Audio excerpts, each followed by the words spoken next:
I didn't even know that these government-backed schemes existed.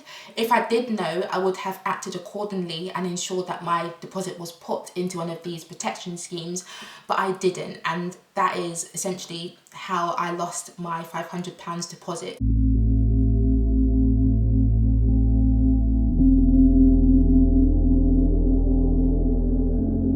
Hey kings and queens, I hope you're doing well and welcome back to my channel.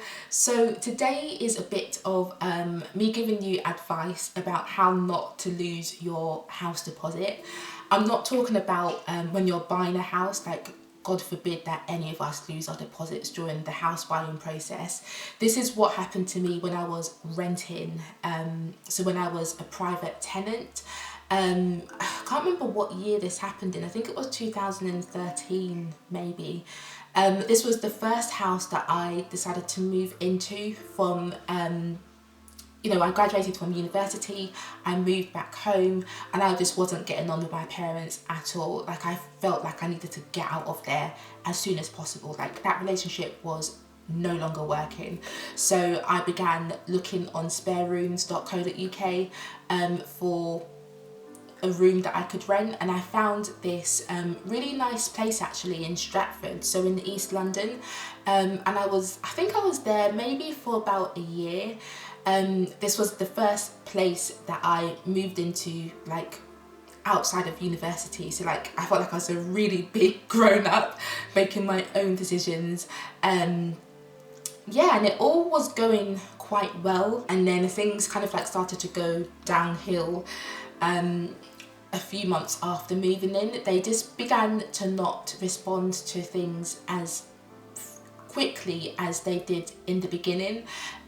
We didn't have too many reasons actually to reach out to them, but I remember the first problem that happened with the house was I think there was a gardener came round actually to cut the grass, and he ended up shattering the patio doors in the front room, in the living room. It was a double glazing. It had double glazing, and I think one of the glazing,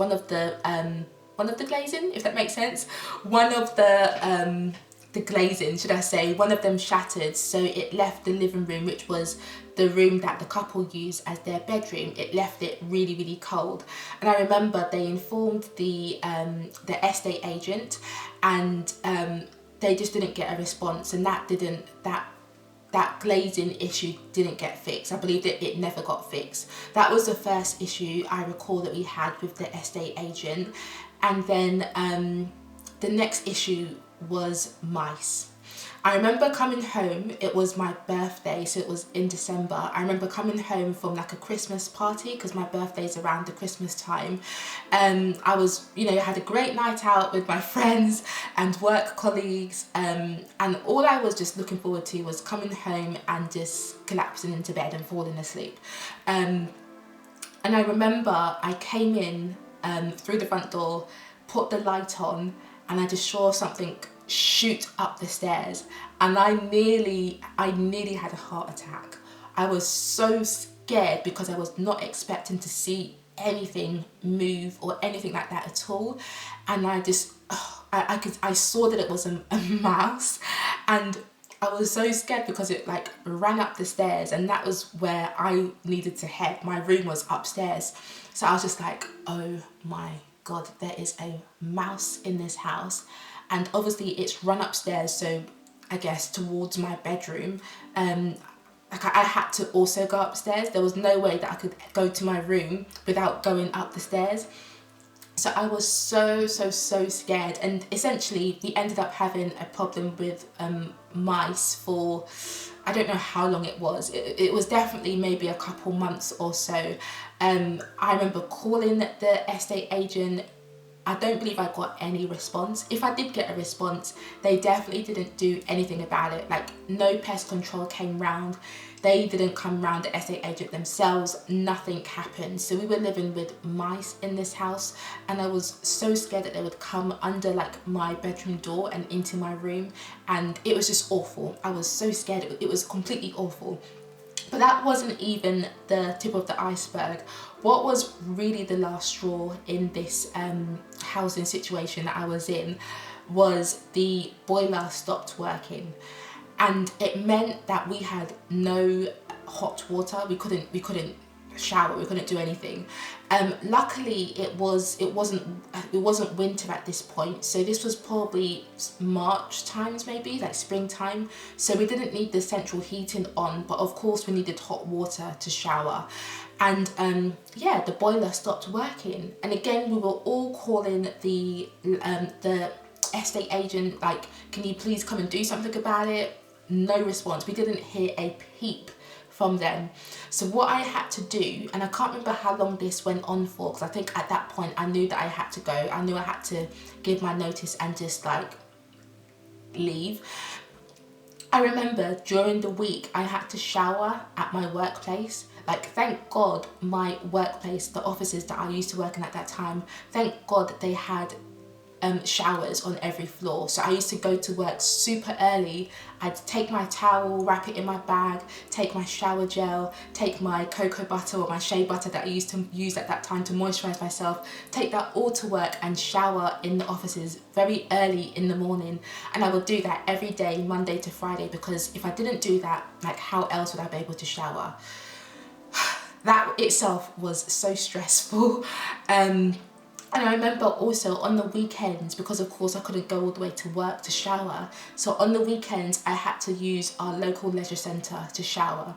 So I would go to the Olympic Park in Stratford at the time, and I would pretend that I was going to, you know, I was going swimming, and I would pay to use their swimming pool, but instead of going swimming I would just go and use their shower and then leave. Yeah, I'll say no more.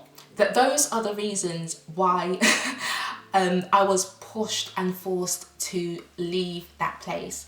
And because during these issues, the mice issue and the lack of hot water issue, because we could not get hold of the estate agent, and we didn't have a clue who the landlord was, we couldn't get hold of the estate agent. So I already knew when I gave my, I think it was like my 4-week notice, I already knew at that point that I would not be able to get my deposit back because I just couldn't get hold of them. So I knew that that £500 that I had given them at the start of the tenancy, I knew that I would lose it. And lo and behold, when I moved out, I did ask for my deposit. I remember my other housemate also requested for her deposit back. She didn't get it back, so I knew that I had no chance. And essentially that is how I lost my deposit. That's how I lost my £500. To this day, I have not seen that £500. So the reason why I'm making this video today is because I want to, if I can, I want to hopefully prevent you from having to go through the same thing. Because when you're like, I think I was like 23 years old, £500 is a lot of money. Like, even today, even in my 30s, it's still painful to lose £500, especially when you're not supposed to lose it.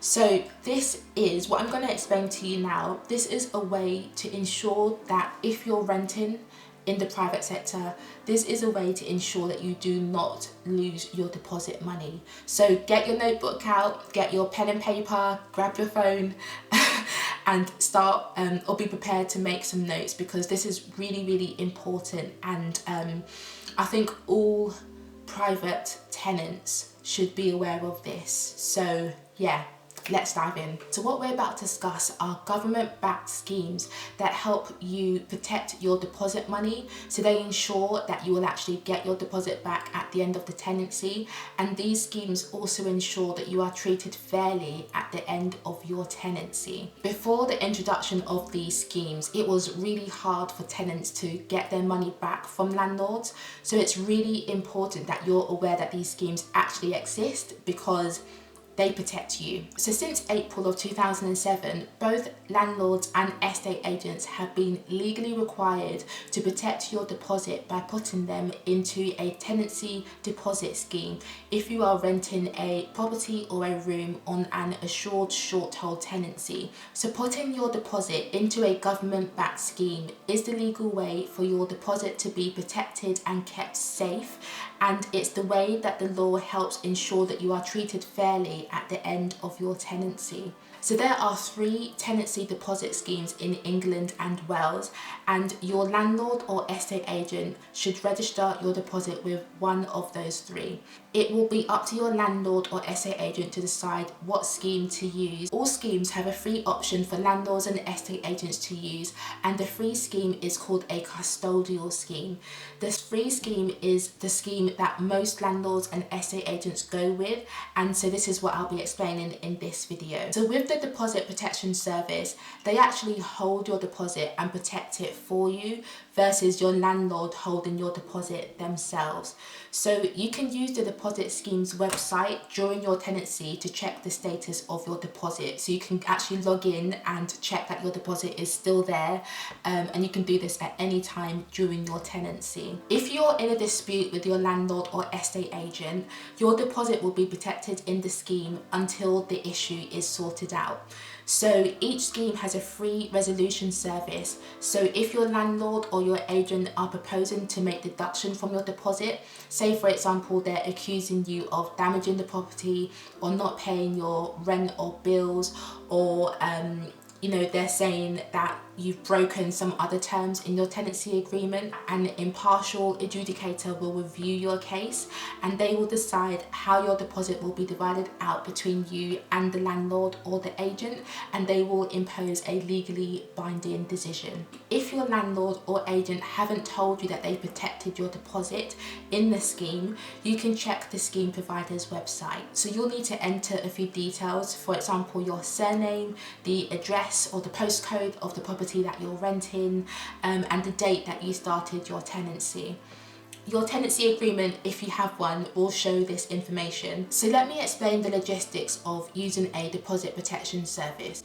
So the first thing is that you give your landlord your name and your email address so that they can actually set up an account for you, and usually they'll have this information just by virtue of you entering the tenancy agreement with them.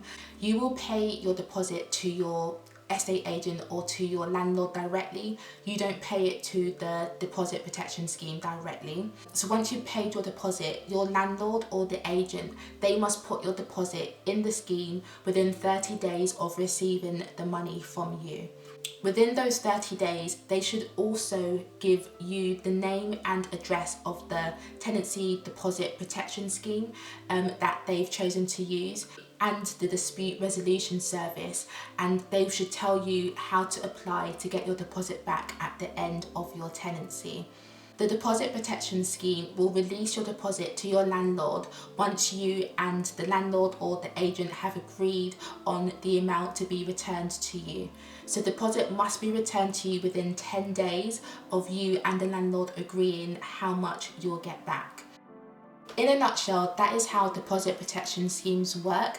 And again, it's really important for you to, number one, know that they exist, so that if you're entering a tenancy agreement with a landlord or an estate agent, you can ask them, will my deposit be protected in one of these government-backed schemes? If they say that your deposit won't be protected, you may be able to take them to a county court and claim compensation, or even I would suggest speaking to a citizens advice bureau for advice on how to deal with a situation like that.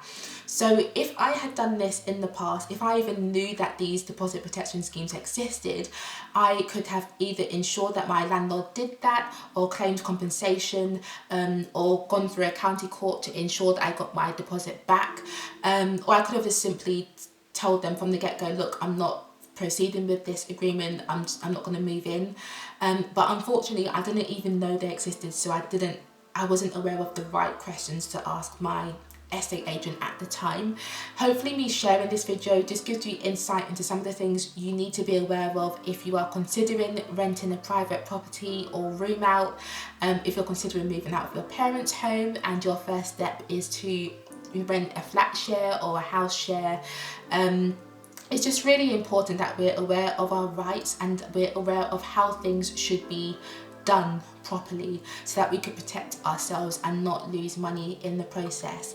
So let me know if this information was helpful, because I haven't really seen this information shared on YouTube anywhere. That's how I lost my £500 deposit. Hopefully you won't be losing any of your deposit money. Like this video if you found it helpful. Let me know in the comments if you've got any thoughts, or if you've had any previous experiences similar to mine. Share your stories down below, and of course I will see you in my next video. What I would say actually is check out my first time buyers playlist. So if you are currently renting and you are looking to get on the housing ladder, if you're dreaming or aspiring to buy your own house, I've got so many useful, helpful videos that I've done about the whole process of buying a house, to make sure that you make the right decision when you come to looking at properties, choosing where to live, etc. So check out that playlist for more information if you are moving into the house buying stage of your property journey. And yeah, subscribe to the channel so that you don't miss any future videos. So take care for now, and God bless.